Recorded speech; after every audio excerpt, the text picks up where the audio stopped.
नमस्कार दोस्तों, आज आप लोग अध्ययन करेंगे जो रेलवे का सामान्य अध्ययन, जिसमें स्पीडी बुक से पहला, जिसमें राष्ट्रीय प्रतीक एवं चिन्ह, बजट और हिंदी भाषा ज्ञान के बारे में चिन्ह है। तो भारत का राष्ट्रीय ध्वज तिरंगा है, जिसकी लंबाई तथा चौड़ाई का अनुपात 3:2 है। तिरंगे के बीच में एक चक्र, जिसका रंग नीला है तथा जिसमें 24 तिलियां होती हैं। राष्ट्रीय ध्वज के निर्माता पिंगली वेंकैया थे, यानी राष्ट्रीय ध्वज के निर्माता पिंगली वेंकैया थे। ध्वज का प्रारूप संविधान निर्मात्री सभा द्वारा 22 जुलाई 1947 को अपनाया गया।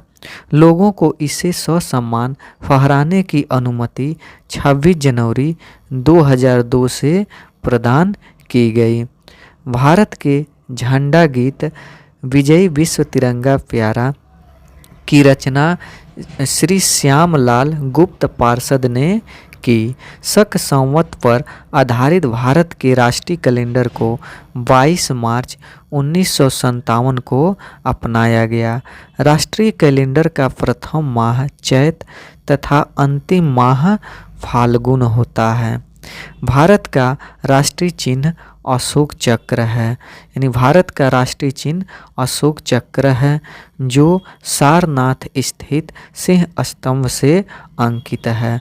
भारत सरकार ने राष्ट्रीय चिन्ह को 26 जनवरी 1950 को अपनाया। राष्ट्रीय चिन्ह सत्यमेव जयते मुंडकोपनिषद से लिया गया है। अगला इसमें है कि राष्ट्रीय चिन्ह के मूल स्तंभ 4 सिंह है, यानी शेर हैं। रविंद्रनाथ टैगोर रचित जनगण मनगढ़ को राष्ट्रीय सभा, यानी जो संविधान सभा ने 24 जनवरी 1950 को भारत का राष्ट्रगान स्वीकार किया। राष्ट्रगान को सर्वप्रथम 27 दिसंबर 1911 को कांग्रेस के कलकत्ता अधिवेशन यानी में गाया गया था। राष्ट्रगान को रविंद्रनाथ टैगोर ने सर्वप्रथम जनवरी 1912 में तत्वबोधनी पत्रिका में भारत भाग्य विधाता शीर्षक से प्रकाशित किया तथा 1919 में मॉर्निंग सॉन्ग ऑफ इंडिया के नाम से अंग्रेजी अनुवाद किया। राष्ट्रगान गाने में 52 सेकेंड लगते हैं। बांग्ला साहित्यकार बंकिम चंद्र चटर्जी रचित वंदे मातरम को संविधान सभा ने 24 जनवरी 1950 को राष्ट्रगीत स्वीकार किया। राष्ट्रगीत का प्रथम प्रकाशन 1882 में बंकिम चंद्र चटर्जी के उपन्यास आनंद मठ में हुआ। अगला इसमें है राष्ट्रगीत को सर्वप्रथम 1896 ईस्वी में कांग्रेस के कोलकाता अधिवेशन, जिस समय अध्यक्ष थे रहीमतुल्लाह सयानी, में गाया गया। राष्ट्रगीत के प्रथम गायक ओंकार नाथ ठाकुर थे, जिसकी धुन जदुनाथ भट्टाचार्य ने बनाया। राष्ट्रगीत का अंग्रेजी अनुवाद अरविंद घोष तथा उर्दू अनुवाद आरिफ मोहम्मद खान ने किया। राष्ट्रगीत गाने में 65 सेकेंड लगते हैं। संसद ने यानी संसद के अधिवेशन का प्रारंभ जनगण मनगढ़ से तथा समापन वंदे मातरम से होता है। राष्ट्रीय पुष्प कमल है और राष्ट्रीय पक्षी मोर, राष्ट्रीय पशु बाघ है। यह इन सभी का यानी वैज्ञानिक नाम है। और राष्ट्रीय फल आम है। फिर राष्ट्रीय वृक्ष बरगद है और राष्ट्रीय जलीय जीव डॉल्फिन है। अगला इसमें है बजट तथा वैट, यानी बजट शब्द फ्रेंच शब्द यानी बजटे से बना है, जिसका अर्थ होता है चमड़े का थैला। सर्वप्रथम 1803 में बजट शब्द का प्रयोग फ्रांस में आय व्यय के रूप में प्रारंभ हुआ था। बजट का प्रारंभ इंग्लैंड में माना जाता है। भारत में बजट प्रणाली का संस्थापक एवं जन्मदाता जेम्स विल्सन को माना जाता है। बजट समवर्ती सूची में आता है। आम बजट लोकसभा में पेश की जाती है। वर्ष 1817-18 से सामान्य बजट को वित्त मंत्री फरवरी माह के प्रथम कार्य दिवस को पेश करता है। वित्तीय वर्ष 1 अप्रैल से प्रारंभ होता है। रेल बजट को सामान्य बजट से अलग एक वर्थ समिति की संतुष्टि पर 1924 से 25 में किया गया, जिसे वर्ष 2017 में भाजपा सरकार द्वारा पुनः केंद्रीय बजट में मिला दिया गया। स्वतंत्र भारत का पहला बजट 26 नवंबर 1947 को R.K. शनमुखम चेट्टी ने पेश किया। जॉन मथाई को वर्ष 1950 में गणतंत्र भारत का पहला बजट पेश करने का गौरव प्राप्त हुआ। अगला इसमें है कि भारत में सबसे ज़्यादा बार बजट पेश करने वाले व्यक्ति मोरारजी देसाई थे, जो 10 बार किए थे। भारत सरकार के बजट के आंकड़ों में कुल व्यय और कुल प्राप्तियों के बीच का अंतर बजटीय घाटा कहलाता है। अगला इसमें है कि आउटकम बजट पहली बार 25 अगस्त 2005 को पी चिदम्बरम ने प्रस्तुत किया था। शून्य आधारित बजट का अर्थ है हर बार बिल्कुल नए सिरे से बजट तैयार करना। भारत में शून्य आधारित बजट सर्वप्रथम राजीव गांधी ने 1987 से 88 में पेश किया था। अगला इसमें है कि बजट पूर्व आर्थिक समीक्षा केवल लोकसभा में पेश किया जाता है, राज्यसभा में नहीं। संविधान का अनुच्छेद 112 में वार्षिक वित्तीय विवरण बजट तैयार करने का उल्लेख है।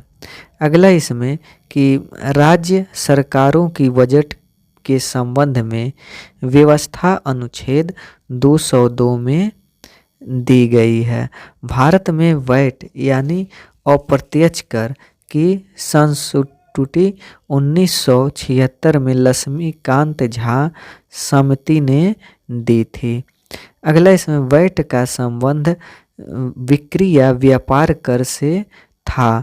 वैट को सर्वप्रथम लागू करने वाला देश फ्रांस, जो 1954 में किया। भारत में वैट 1 अप्रैल 2005 में लागू हुआ। वैट सबसे पहले हरियाणा तथा सबसे अंत में उत्तर प्रदेश में लागू किया गया। भारत में सेवा कर 1994-95 में प्रारंभ हुआ। अगला मोड वैट यानी संशोधित मूल्य वर्धित कर को 1 अप्रैल 2000 को सेन वैट में परिवर्तित किया गया, जो उत्पाद कर से संबंधित है। अगला इसमें कर ढांचे में सुधार हेतु चैलैया समिति का गठन अगस्त 1991 में हुआ। राजकोषीय नीति सरकार की प्राप्ति और व्यय से संबंधित है।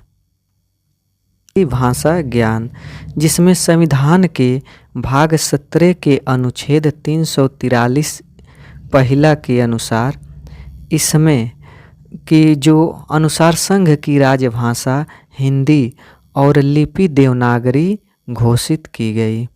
अगला इसमें संघ की राजभाषा के रूप में हिंदी को 14 सितंबर 1949 को मान्यता प्रदान की गई। भारत में सर्वाधिक बोली जाने वाली भाषा हिंदी तथा दूसरी बांग्ला है। अगला इसमें प्रश्न है कि भारत की तेलुगु भाषा यानी भारत की तेलुगु भाषा को इटालियन ऑफ द ईस्ट कहा जाता है। पंजाबी गुरुमुखी लिपि में लिखी गई है।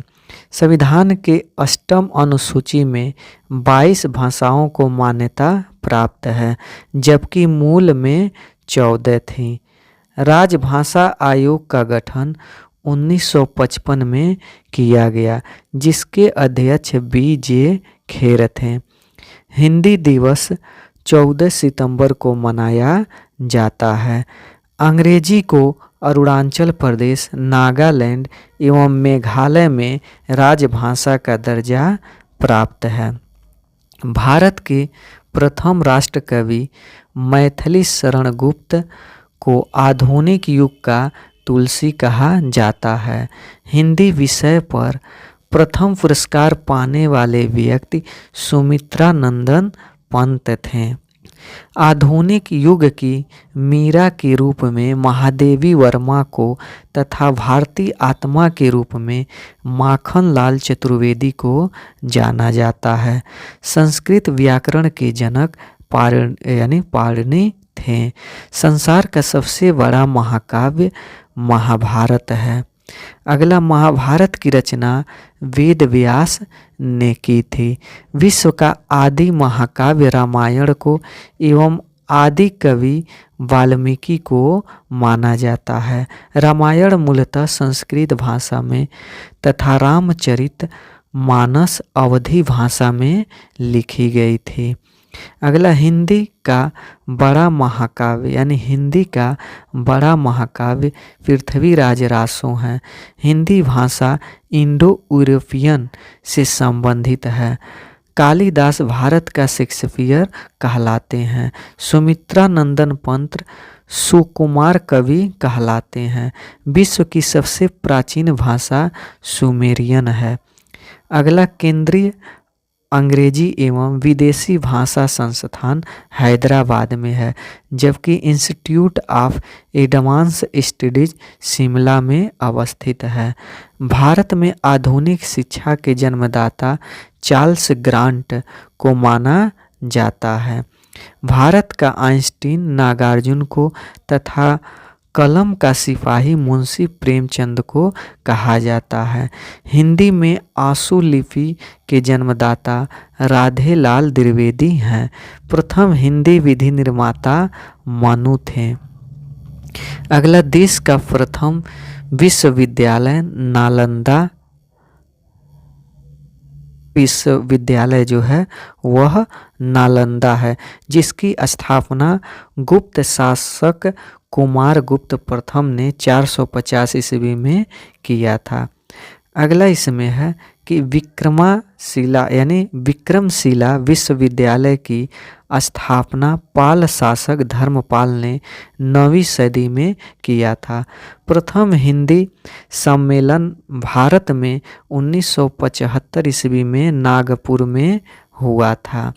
अगला इसमें है प्रश्न कि वेटिकन सिटी में सभी भाषाएं मान्य है, यानी जो वेटिकन सिटी वहाँ सभी भाषाएं